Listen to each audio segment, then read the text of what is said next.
শ্রোতা মণ্ডলী, এ পর্বে আপনারা দর্শন করতে চলেছেন বর্তমান সমাজে তলিবে ইলমদের অধঃপতন ও দ্বীন এবং ইসলাম প্রসারে মাদ্রাসা শিক্ষকদের সুবৃহৎ অবদান।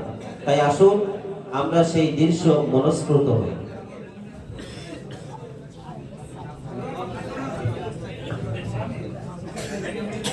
الصلاة خير من النوم. الصلاة خير من النوم.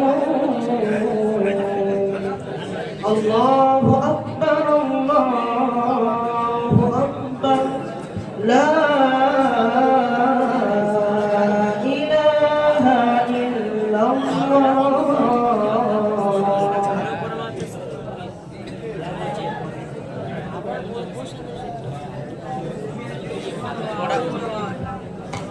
هلا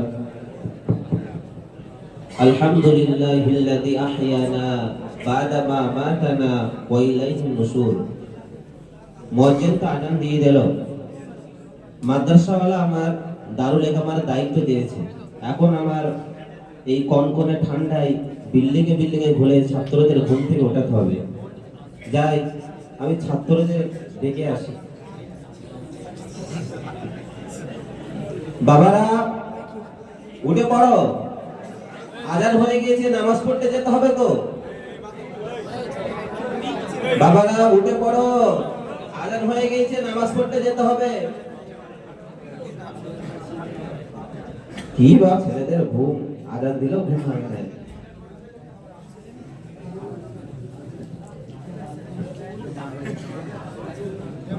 আর তো 10 মিনিট বাকি আছে, যাই দেখি বেচারারা উঠেছে কিনা। কি ব্যাপার, তুমি এখনো ঘুম থেকে ওঠোনি, এখনো শুয়ে আছো? কখন উঠবে আর নামাজ পড়তে যাবে কখন?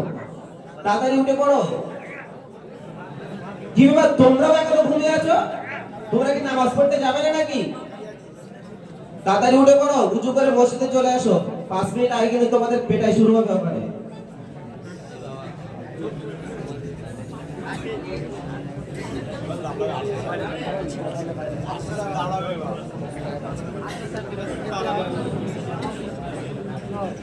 ফজরের নামাজ পড়ার পর মাদ্রাসার পঠন পাঠন শুরু হবে। এই দৃশ্য আপনাদের সম্মুখে তুলে ধরা হবে।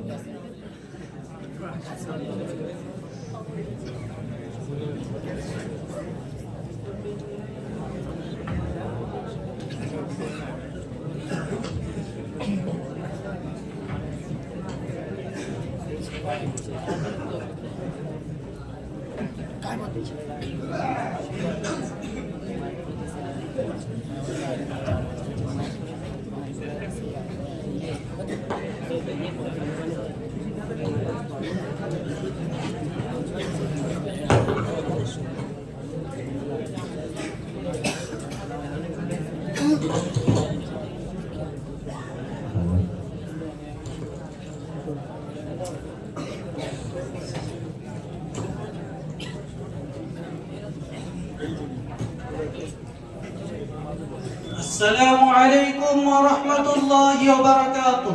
وعليكم السلام ورحمة الله وبركاته.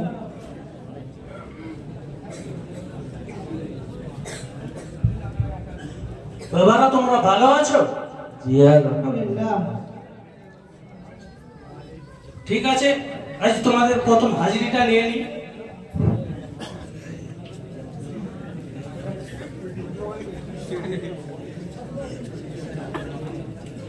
ভোলা শেখ লাব্বাই। কে? আমি হুজুর। বাবা তোমার নাম কে রেখেছে? এই হুজুর আমার দাদি রেখেছে। বাবা এই নামটা তো ভালো নয়, আর কোরআন হাদিসেও নাই।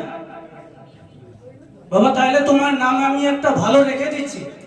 ঠিক আছে হুজুর, আপনি যেখানে বলছেন দেন একটা ভালো হয়েছে না। আজ থেকে তোমার নাম হচ্ছে ওসামা। ঠিক আছে হুজুর।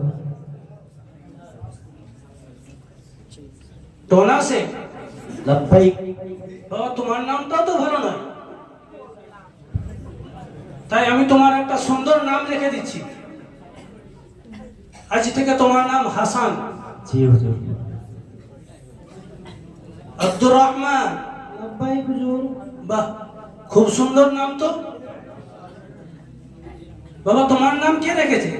জি হুজুর, আমাদের গ্রামের ইমাম সাহেব আমার নাম রেখেছেন। বাহ, খুব সুন্দর নাম।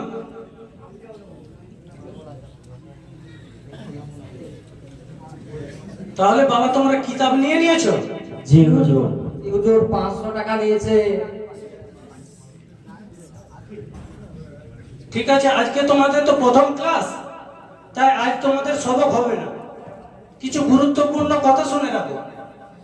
দেখো বাবা, ইলম হাসিল করতে হলে কিছু জিনিস থেকে বেঁচে থাকা আমাদের জন্য খুবই জরুরি, আর কিছু জিনিস তার আদব রক্ষা করা আমাদের জন্য খুবই জরুরি। যেমন কিতাবের আদব করা,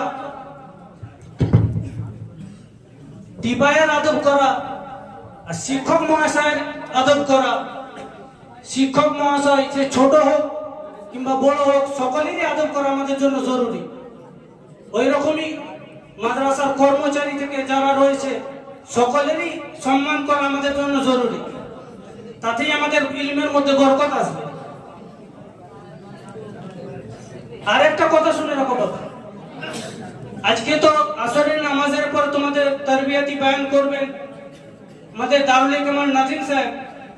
তা সত্ত্বেও আমি বলে যাচ্ছি, দেখো মাদ্রাসার কিছু নিয়ম আছে।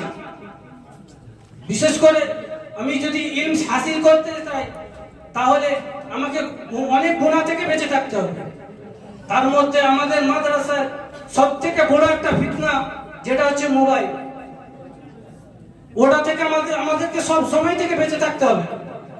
তাই তোমাদের কাছে যদি মোবাইল থাকে, তাহলে তোমরা কোনো শিক্ষকের কাছে জমা করে দেবে। যাই হোক, আজ তোমাদের এখানে ক্লাস শেষ। আর আজকে আসরের নামাজের পর দারুল কামাল নাজিম সাহেব কিছু তোমাদের তারবিয়াতের কিছু বয়ান করবে।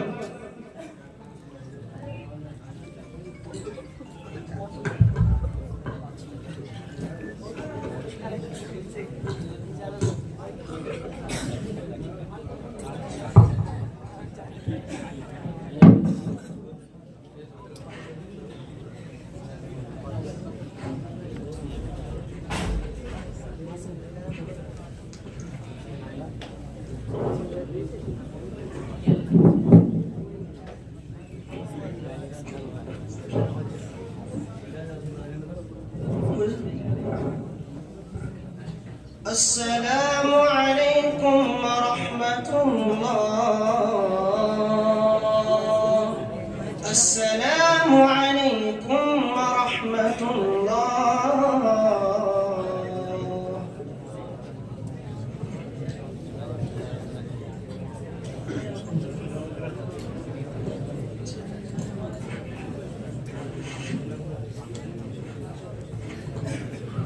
إن الحمد لله والصلاة على رسول الله. আমার প্রাণের প্রিয় ছাত্ররা, তোমরা মাদ্রাসায় এসেছো দ্বীনি ইলম অর্জন করার জন্য এবং এখান থেকে কিছু শিখে তোমার গ্রামের মানুষের কাছে, তোমার পরিবার পরিজনের কাছে কিছু পৌঁছানোর জন্য। সুতরাং সর্বপ্রথম আমাদের নিজেদের তারবিয়াত ঠিক করতে হবে, নিজেদের আখলাক ঠিক করতে হবে। সেজন্য কিছু গুরুত্বপূর্ণ কথা তোমাদের সামনে বলা হবে। সেই সমস্ত কথাগুলো তোমরা মেনে চলবে এবং মাদ্রাসার নিয়ম অনুযায়ী তোমরা চলবে। প্রথম নম্বর কথা হলো পরিষ্কার পরিচ্ছন্নতা। পরিষ্কার পরিচ্ছন্নতা হলো ইমানের অঙ্গ। সুতরাং তোমরা সর্বদাই পরিষ্কার পরিচ্ছন্ন থাকবে এবং নিজেদের চুল দাড়ি ঠিক রাখবে। দ্বিতীয় নম্বর কথা হলো ফজুল খরচা। তোমরা ফজুল খরচা অর্থাৎ অপচয় থেকে বেশি থাকবে। কোনো কোনো ছেলে তো দেখা গিয়েছে পানি চলতেই আছে আর গোসল করতেই আছে, ট্যাঙ্কি শেষ হয়ে যাচ্ছে তার গোসল শেষ হচ্ছে না। তোমরা কিন্তু এরকম করবে না। তিন নম্বর কথা হচ্ছে স্টেশন। আমাদের মাদ্রাসার পাশে একটা রেল লাইন আছে, সেখানে সর্বদাই ট্রেন চলে। আর প্রত্যেক বছরে 10-20 জন আবার এমন দেখা গিয়েছে অ্যাক্সিডেন্ট করে মারাও গিয়েছে। সুতরাং তোমরা রেল লাইন কোনোদিন ক্রস করবে না। যদি ধরা পড়ে যাও, তোমাদের কিন্তু টাইট ব্যবস্থা করা হবে। 4 নম্বর হচ্ছে পানি ফেলা, অর্থাৎ মাদ্রাসার পিছনে একটা চলমান রাস্তা আছে, সেখানে দৈনন্দিন প্রত্যেক সময় মানুষ চলাফেরা করে। সুতরাং তোমরা জানলা দিয়ে পানির থুতু বা তোমরা কোনো নোংরা আবর্জনা ফেলবে না, এতে মানুষের কষ্ট হবে। আর 5 নম্বর বিষয়টা হলো মোবাইল। নাজিম সাহেব তোমাদের অবশ্যই ক্লাসে বলেছে, আমি আবার বেশি বলতে চাই না, তবু এই মোবাইলটা কিন্তু বর্তমান জামানার বড় ফিতনা। সুতরাং মোবাইল যদি ধরা পড়ে, সেই মোবাইল নিলামে বিক্রি করে বোর্ডিংয়ে জমা করে দেওয়া হবে, পরে কিন্তু তোমরা কিছু বলতে পারবে না। বাবা ঠিক আছে, যাও তোমরা খেলাধুলো করে নাও এখন। মোবাইল বেশি বলছো, মাদ্রাসা বোর্ডিংয়ে জমা করবে। ভাবে খেয়ে দিয়ে এদের কাজ নেই।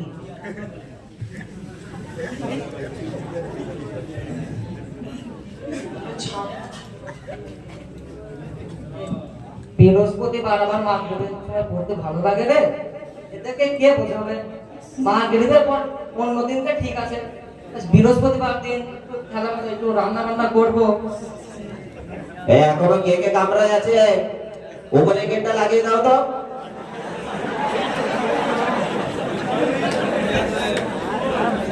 এটা না, হ্যাঁ বল, এই আজকে তো বৃহস্পতিবার, পড়বি বলতো? কি আর করবো, পোল্ট্রি গোষ্ঠ রান্না করে এছাড়া আর কি আছে আমাদের? তুই একটা কথা বলতে, আরে গোস্ত রান্না করবো ওটা তো ওয়াজিব, তারপরে কি করবি সেইটা বল। কি করি বলতো? তাহলে শোন, আজকে ইন্ডিয়া আর পাকিস্তানের ম্যাচ আছে বুঝলে, ওয়ার্ল্ড কাপ আজ ফাইনাল। যাই হোক করে যাই হোক কিয়ামতে যাক ম্যাচটা লাইভ দেখতে হবে বুঝলি? কি হুজুর কি বললেন শুনলি না? না বাবা, আমি মোবাইল জমা করে দেবো হুজুরের কাছে। এত সুন্দরভাবে বোঝালেন, আমার